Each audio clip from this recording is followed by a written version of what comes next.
প্রেম কি জিনিস আব্বা সালামদার থেকে শিখে যাওয়া লাগবে। আজও আব্বা সালামদার রাদিয়াল্লাহু আনহু মাজার সেই ইরাকের ফোরাতে নদীর তীরে দশতে কারবালাতে আছে। মাজার শরীফ থেকে অনর্গল ঘামের মতো ফুটায় ফুটায় পানি এখনো বের হতে থাকে। আল্লাহু আকবার। ইয়া রাসূলুল্লাহ, আপনার প্রেম কি জিনিস জমিনে যারা দেখায় গেছে তাদের প্রতিদান আমার আল্লাহ এইভাবে দিয়ে দিচ্ছে। ওরা ভেবেছিল আজকে হুসাইনের পানি বন্ধ করলে আমাদের বিজয় হবে না। ওরা বুঝতে পারে নাই হুসাইনের শাহাদাতে অসংখ্য মুসলমানের কলিজার পানি বের হবে, চোখের পানি নজরানা হবে।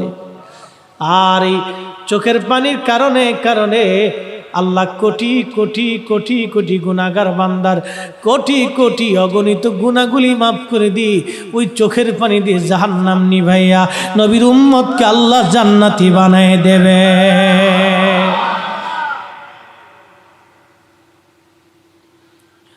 হযরত ইমাম হুসাইন রাদিয়াল্লাহু আনহু খণ্ডিত দেহগুলি বুকের ভিতরে কেড়ে এনে শহীদানদের কাতারে রেখে দিলেন।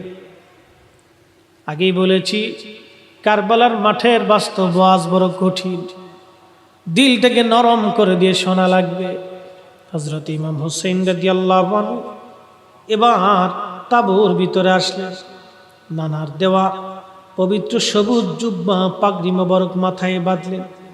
হযরতে আমির হামজা সাইয়্যিদুশ শুহাদা তিনার পবিত্র বল্লম, যে বল্লম গায়ে দিয়ে তিনি জিহাদ করতেন, লোহার পোশাকটা তিনি শরীরে বাঁধলেন। হযরতে নবীজির দেওয়া সেই পবিত্র তলোয়ারখানা জুলফিকার হাতে নিলেন। আর আপন বোন জয়নব রাদিয়াল্লাহু আনহাকে কাছে ডাকলেন, পরিবারের সবাইকে কাছে ডাকলেন।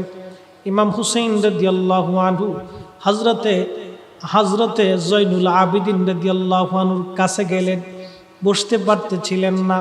ইমাম জয়নুল আবিদিন উঠে দাঁড়াইতে লাগলেন। বললেন, আব্বা হুজুর, আপনি শহীদ হওয়ার আগে আমি শহীদ হতে চাই।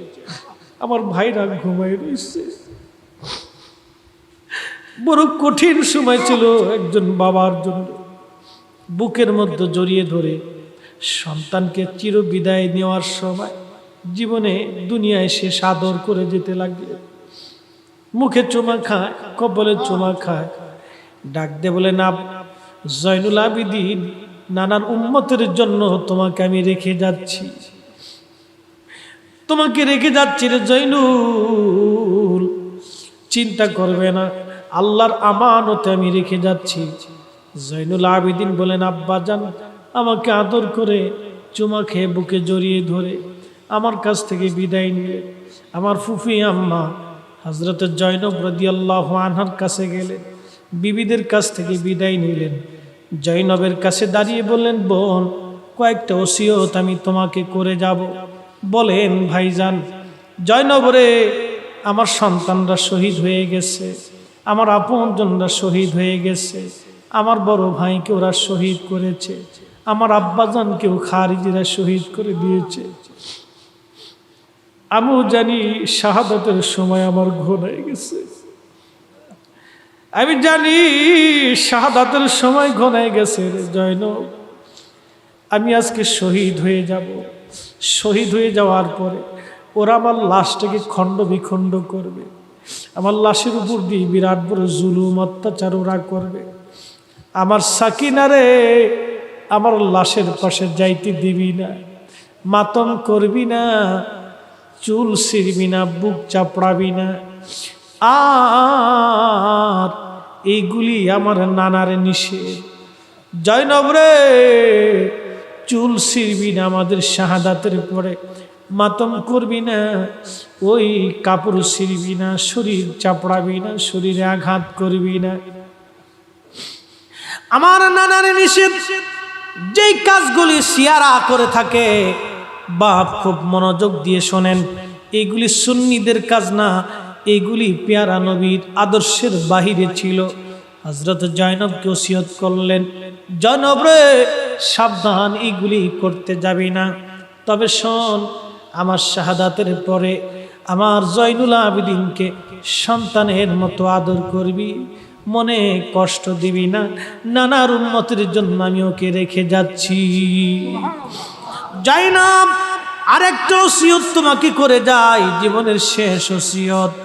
জয়নব রে, আমি জানি আমি শহীদ হয়ে যাওয়ার পরে তোমরা বড় নিঃস্ব একাকী হয়ে পড়বে। তোমাদের যে জীবনে পাহাড় সম দুঃখ বেদনা চেপে আসবে। তবে জয়নব রে, একটা ওসিয়ত কখনোই যেন ভুল না হয় রে জয়নব। আমরা যে 3 দিন পানির অভাবে ক্ষুধার যন্ত্রণায় আমাদেরকে কষ্ট দেওয়া হয়েছে, নির্মমভাবে আমাদেরকে শহীদ করা হবে, এই কথাগুলি বিচারগুলি পৃথিবীর কোনো রাজা বাচ্চারা আদালতে দিবি না। যদি কোনোদিন মদিনায় যাওয়ার সুযোগ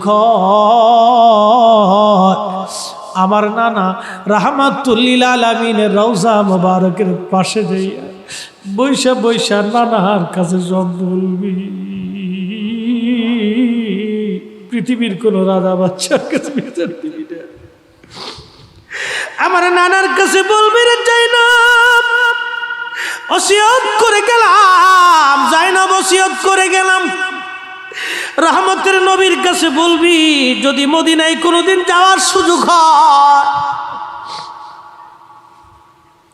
কিতাবের মধ্যে আসছে, ইয়াজিদ যখন তাদেরকে মদিনায় পাঠাইছিল, মদিনার সব মানুষ আসছিল, মহিলারা আসছিল।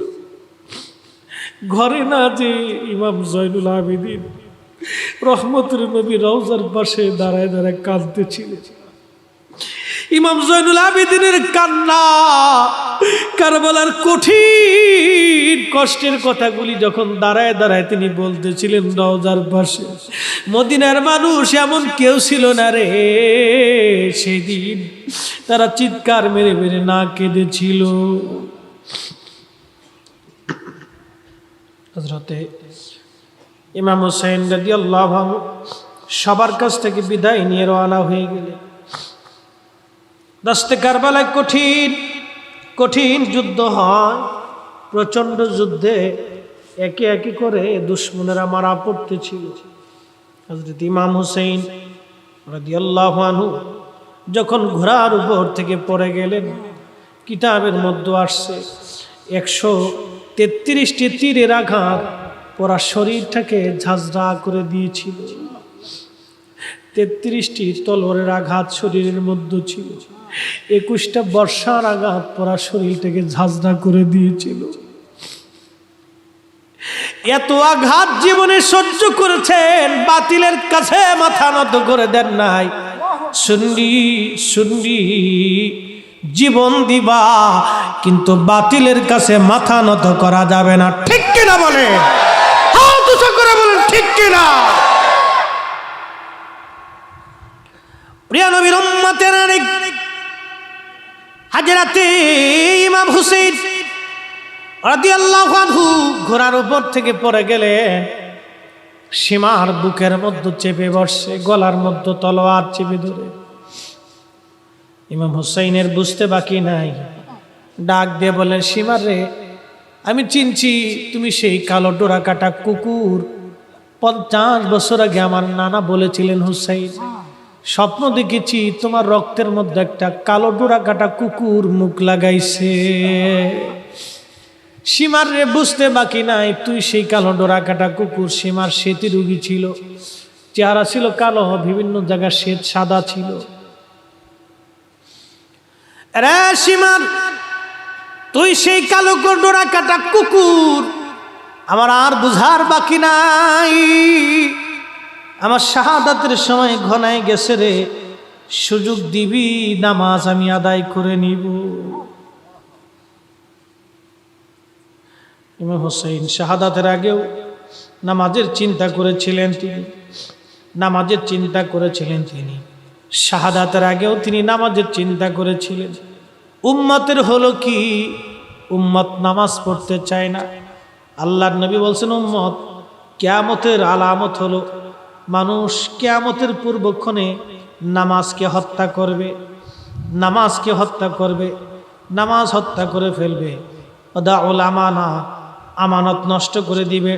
পিতা মাতার অবাধ্য হবে, বন্ধু বান্ধবকে আপন মনে করবে, নিজের বাবাকে পর মনে করবে, আর আমানত উঠে যাবে। স্বামীর আমানত স্ত্রী নষ্ট করবে, স্ত্রীর আমানত স্বামী নষ্ট করবে। আর আল্লাহর নবী আরো বলতেছিলেন, কিয়ামতের পূর্বক্ষণে সুদের কারবারি বেড়ে যাবে। কিয়ামতের পূর্বক্ষণে আল্লাহর নবী বলতেছিলেন, শোনো, জুলুম অত্যাচার বেড়ে যাবে। সেই দিনগুলি ঘনিয়ে গেছে।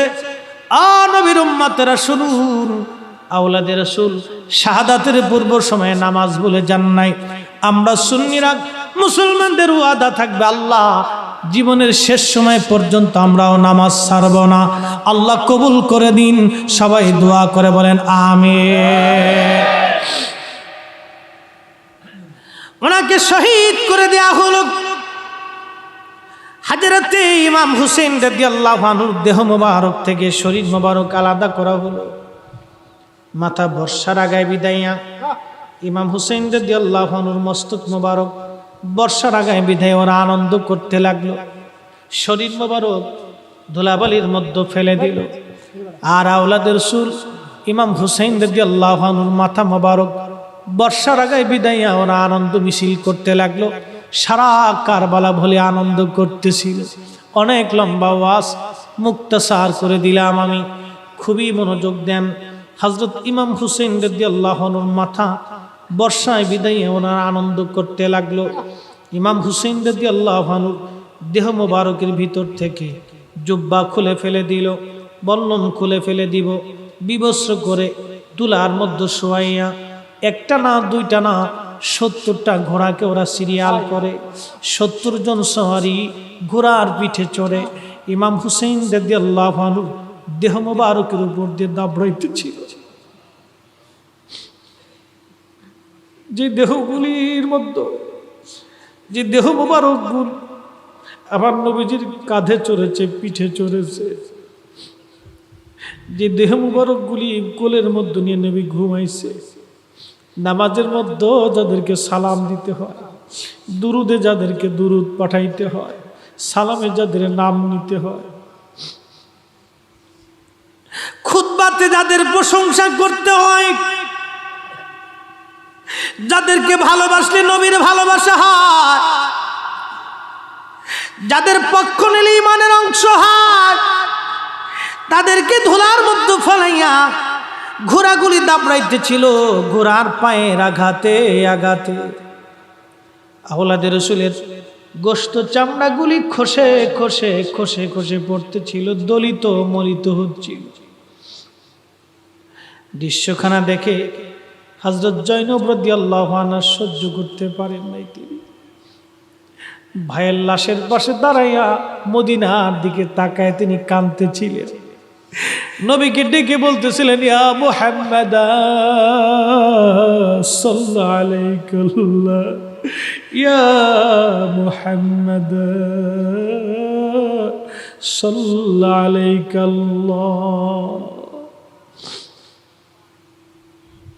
বলতেছিলেন, নানা গো,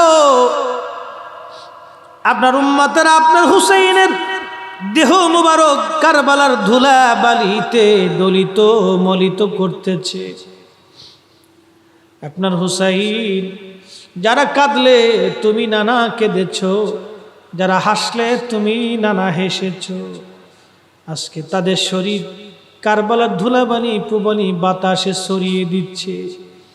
যখন তিনি দাঁড়ায় দাঁড়ায় কাঁদতেছিলেন, আল্লামা ইমাম ইবনে কাসির আল বেদার মধ্যে লেখেন, আসরের নামাজের পরে হযরত ইবনে আব্বাস রাদিয়াল্লাহু আনহুমা, পৃথিবীর শ্রেষ্ঠতম মুফাসসির, রঈসুল মুফাসসিরিন আব্দুল্লাহ ইবনে আব্বাস কাবা ঘরের সঙ্গে হেলান দিয়ে ঘুমিয়ে পড়েছিলেন। স্বপ্নের মধ্যে দেখেন আল্লাহর নবী কারবালার মাঠ থেকে দৌড়াইয়া কাবা শরীফের দিকে দৌড়ায় আসতেছে। হুজুরে করিমের হাত মোবারকের মধ্যে রক্ত মোবারক দেখা যায়।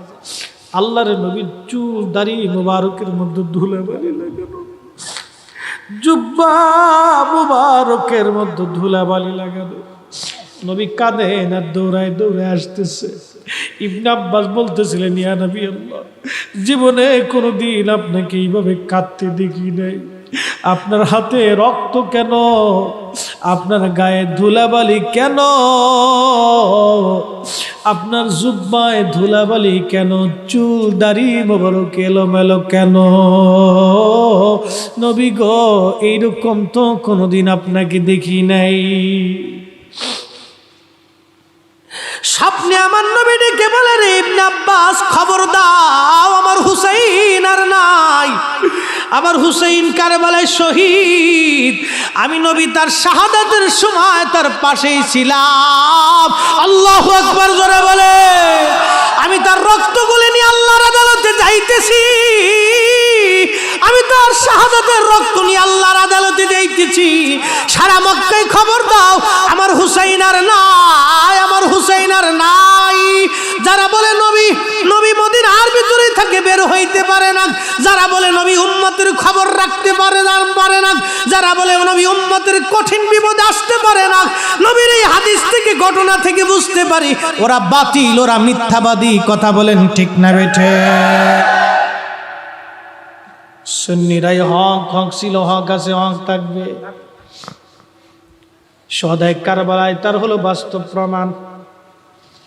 ইবনে আব্বাসের ঘুম ভেঙে গেল, পাগলের মতো মক্কার অলিগলি দৌড়ায়, ডেকে ডেকে বলে, মক্কাবাসী শুনছো, আমাদের হুসাইন কারবালায় শহীদ, আমাদের হুসাইন কারবালায় শহীদ হয়ে গেছে। লোকেরা বলল, ইবনে আব্বাস তুমি শুনলা কেমনে? বলে, আমি স্বপ্ন দেখছি। কারণ সহিহুল বুখারীর কিতাবুর ইয়াতে নবী বলেছেন, মান রানি ফিল মানামি ফাকাদ রাআল হক, যে আমাকে স্বপ্ন দেখলো সে বাস্তবেই আমি নবী দেখছে, ছবি দেখে নাই। নবী দেখছে, ছবি দেখে নাই। নবী আসে, ছবি আসে না। নবী আসে, নবী আসে। নবীর জায়গায় নবী আছে, উম্মতের চোখের জায়গায় চোখ নাই। সুন্নিদের চোখের জায়গায় চোখ আছে, বাতিলের চোখের জায়গায় চোখ নাই। আমাদের নবীর জায়গায় নবী আছে। ওরে নজদি, তোর ইমানের জায়গা ইমান নাই। অন্ধ যদি সকালবেলা বলে, আমির ভান্ডার দরবারের সামনে দাঁড়ায় যদি কোনো অন্ধ বলে, রে লোকেরা তোমরা সবই তো অন্ধ, সূর্য আজ উঠে নাই। লোকেরা বলবে, বেটা তোর চোখের জায়গা চোখ নাই, সূর্যের জায়গা সূর্য আছে। আমরা সুন্নিরা বলি, নজদি তোমার চোখের জায়গা চোখ নাই, নবীর জায়গা নবী আছে। তোর ইমানের জায়গা ইমান নাই, নবীর জায়গা নবী আছে। বাজান, ওয়াজ বাড়াবো না, সময়সীমা বেড়ে গেছে, শেষ করে দিচ্ছি। এই জন্য আমাদেরকে ইমান নিয়ে কবরে যাওয়া লাগবে। আওলাদের রাসূল থেকে আমাদের শিক্ষা, নিজের জীবনের সব চলে যাবে কিন্তু ইমান যাবে না। ঠিক কিনা বলেন? ইমান যাবে, ইমান ছাড়বো। আকাইদা আহলে সুন্নাত ওয়াল জামাত দর্শি, এটাই হক, এটাই সঠিক। আকাইদা আহলে সুন্নাত ওয়াল জামাত ছাড়া যা আছে সব বাতিল এবং মিথ্যা। আর আমরা রে বেদাতি, আমরা কি বেদাতি? আহলে সুন্নাত ওয়াল জামাত বেদাতি? আহলে সুন্নাত ওয়াল জামাতই হক, এটা ছাড়া যা আছে সব বেদাতি। আহলে সুন্নাত ওয়াল জামাত ছাড়া যা আছে সব বেদাতি। আহলে সুন্নাত ওয়াল জামাতই হক। আল্লাহ পাক এই হকের উপরে আমাদেরকে যেন দায়েম এবং কায়েম রাখেন, বলে না আমিন। মুহতারাম, শহাদায়ে কারবালার দীর্ঘ আলোচনা, অনেক লম্বা। এই আলোচনা শোনার পরে আওলাদ রাসূলের করুণ শাহাদাতের এই কষ্টের কথা শুনে যাদের অন্তরে রক্তক্ষরণ হয়েছে, সামান্য পরিমাণও ব্যথা যাদের লেগেছে, মায়া যাদের লাগছে, হয়তোবা এই মায়া এবং ভালোবাসাটাই কিয়ামতের ময়দানে আমাদেরকে রাসূলের গোলাম হিসেবে কবুল করে নিতে পারে। বাপ, আমাদের জীবনের সবচেয়ে বড় পাওয়াই যদি আল্লাহর নবী আমাদেরকে কবুল করে নেয়, এর চাইতে বড় আর কিচ্ছু নেই। এই আকাশের মালিক, এই জমিনের মালিক, এই মহা সৃষ্টির মালিক, তিনি সেই মালিক, তিনি সেই সর্বস্রষ্টা এবং দ্রষ্টা, যিনি আমার চক্ষুকে নিরাপদ করার জন্য ভুরু সৃষ্টি করে দিয়েছে, পাতা সৃষ্টি করে দিয়েছে, অনুপরমাণু থেকে রক্ষা করার জন্য এটাকে নড়াচড়ার অটোমেটিক এক ব্যবস্থা আল্লাহ করে দিচ্ছে। আপনি ইচ্ছা করলে এটাকে ধরে রাখতে পারবেন না, আর ধরে রাখলে আপনি চোখ বাঁচাইতে পারবেন না। আল্লাহ এমন এক কারিগর, এমন এক মহান স্রষ্টা এবং দ্রষ্টা, মালিক এবং খালিক, তিনি তেনার সেই নবী আমাদের প্রিয় রসুলকে হাবিব বলে রাহমাতুল লিল আলামিন করে অনেক সম্মানিত করেছেন। মুহতারাম উপস্থিতি, প্রিয় নবীর গোলাম হিসেবে আল্লাহর দরবারে মঞ্জুর হওয়াটাই আমাদের জীবনের সবচেয়ে পরম চাওয়া এবং পাওয়া, নতুবা আমাদের জীবন বিফলে চলে যাবে।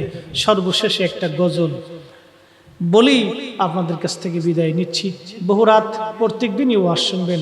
এক একজন আলেম এক একটা ফুল বাগানের এক একটা ফুল, এক এক ফুল থেকে যেমন এক একটা ঘ্রাণ আসে, এক এক আলেম থেকে এক এক ধরনের ঘ্রাণ আসে।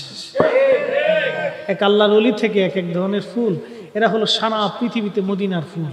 এই অলি আল্লাহরা হলো মদিনার কি কথা বলেন না, মদিনার বাগানের কি এই ফুল যেখানে ফুটেছে, এই ফুল যেখানে ফুটেছে সেখানে ঈমানের সুঘ্রাণ, ইশকে রাসূলের সুঘ্রাণ ছড়িয়ে পৃথিবীর মানুষকে তারা পাগল বানিয়েছে। কথা বলেন ঠিক না বেঠিক? আমি আর কথা বাড়াবো না, আলোচনার রীতি এখানেই টানছি। ওয়া আখির দাওয়ানা আলহামদুলিল্লাহি রাব্বিল আলামিন। আসসালামু আলাইকুম ওয়া রাহমাতুল্লাহি ওয়া বারাকাতুহু। মাগফিরাহ।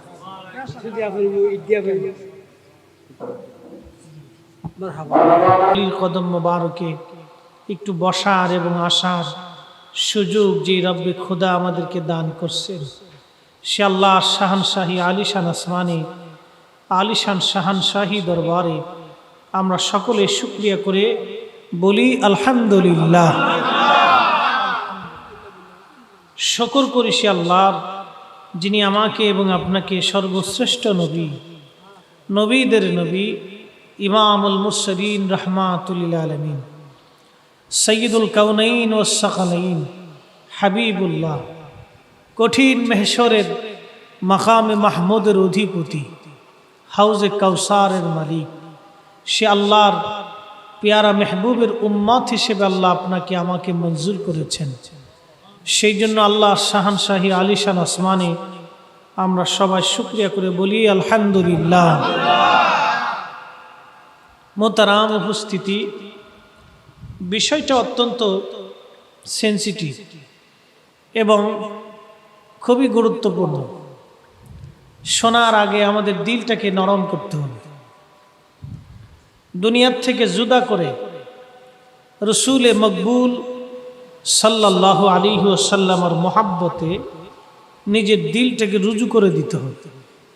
যদি করতে পারেন তাহলে সোহাদায়ে কারবালার আলোচনা শুনলে আপনাদের হৃদয়ে বিগলিত হবে এবং ভালোবাসার সৃষ্টি হবে। আর এই শ্রবণের মাধ্যমে চোখ দিয়ে পানি আসার সাথে সাথে বান্দার জীবনের সমস্ত গুনাহকে আল্লাহ মাফ করে দিয়ে আমাদেরকে সোহাদায়ে কিরামের কদমের গোলাম হিসেবে আল্লাহ কবুল করে নিন। মুহতারাম হাজিরিন, আমি সরাসরি আলোচনায় চলে যাব। ঐতিহাসিক নির্ভর একটি আলোচনা। আইম্মে কিরাম যুগ যুগ ধরে এর উপরে অনেক কিতাব লিখেছেন। আমি তারই ধারাবাহিকতায় ওনাদের লেখনী কিতাব থেকে কিছু কথা আপনাদের সামনে উপস্থাপন করব। 10ই মুহররম 1 থেকে 10 তারিখ পর্যন্ত। পহেলা মুহররমে ইমাম হুসাইন রাদিয়াল্লাহু আনহু তিনি কারবালাতে উপস্থিত হয়েছিলেন। 7ই মুহররম থেকে ওনার পানি বন্ধ করে দেওয়া হলো। উপস্থিতি আপনারা জানেন, মরুর অঞ্চলে পানি বন্ধ করলে কতটা কঠিন এবং অসহায়, কতটা জটিল বিপদের সম্মুখীন হতে হয়, এটা আপনারা অনেক হৃদয় দিয়ে বোঝার চেষ্টা করবেন। তো পহেলা মুহররম থেকে 7ই মুহররম পর্যন্ত 6 তারিখ সন্ধ্যা পর্যন্ত খুব চেষ্টা করেছিলেন ইমাম হুসাইন রাদিয়াল্লাহু আনহু ইয়াজিদি বাহিনীদেরকে বোঝানোর জন্য। তো ইয়াজিদি বাহিনী এক এক করে প্রায় 22,000 সৈন্য ওনার পুরা কাফেলাটাকে ঘিরে ফেলল। 22,000 সৈন্যের যিনি প্রধান সেনাপতি, তিনি বিশ্ববিখ্যাত সেই 10 সাহাবী আশারে মুবাশশারা, পৃথিবী থেকে যারা জান্নাতের সুসংবাদ পেয়েছিলেন। হযরত সাদ বিন আবি ওয়াক্কাস রাদিয়াল্লাহু তাআলা আনহুর সন্তান ছিল। শুধু সম্পদ এবং টাকার কারণে ক্ষমতার লোভে সেই দিন নিজের ঈমান ও ইয়াকিনকে জলাঞ্জলি দিয়ে আওলাদে রসুলের বিরুদ্ধে প্রথম দুশ্মনীর কাতারে 22,000 সৈন্যের নেতৃত্ব দিয়েছিল বাবা। সম্পদের কাছে মানুষের ঈমান বিক্রি হয়, তার বাস্তব প্রমাণ হলো এটা। সাদ বিন আবি ওয়াক্কাস রাদিয়াল্লাহু আনহু এত আশিক সাহাবী ছিলেন, সেই দিন উনি যদি জিন্দা থাকতেন তাহলে সন্তানের বিরুদ্ধে তিনি তলোয়ার ধরতেন, আওলাদে রসুলের পক্ষে তিনি যুদ্ধ করতেন। কথা বলেন ঠিক না ঠিক?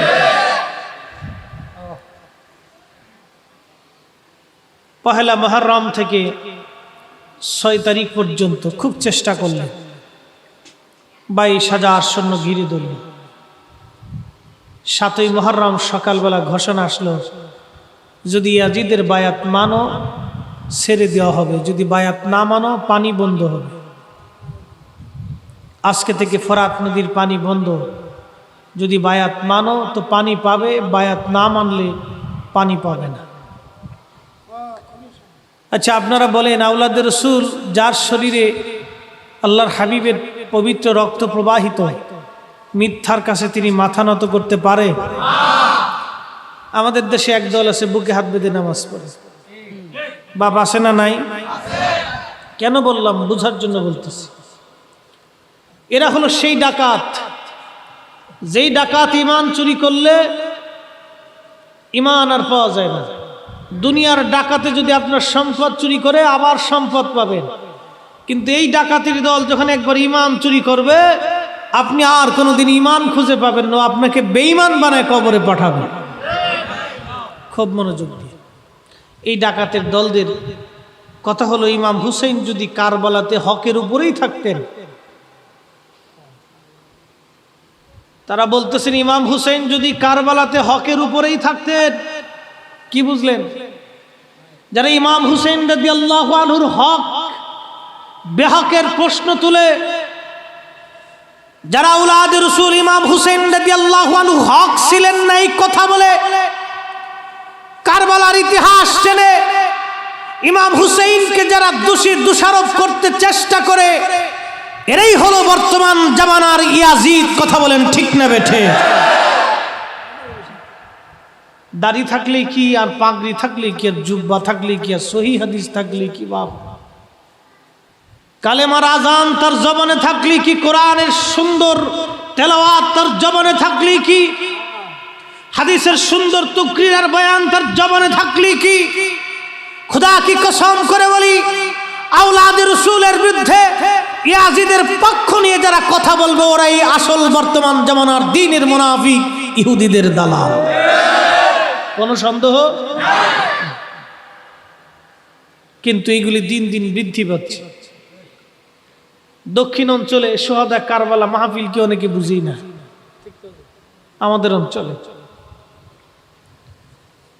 মুহররম মাস আসলে হাজারো মসজিদে ওয়াজ হবে, ইয়াজিদ কোনো দোষী ছিল না, সে খুব ভালো মানুষ ছিল। বলেন এই সমস্ত ইমামের পিছনে নামাজ হয়?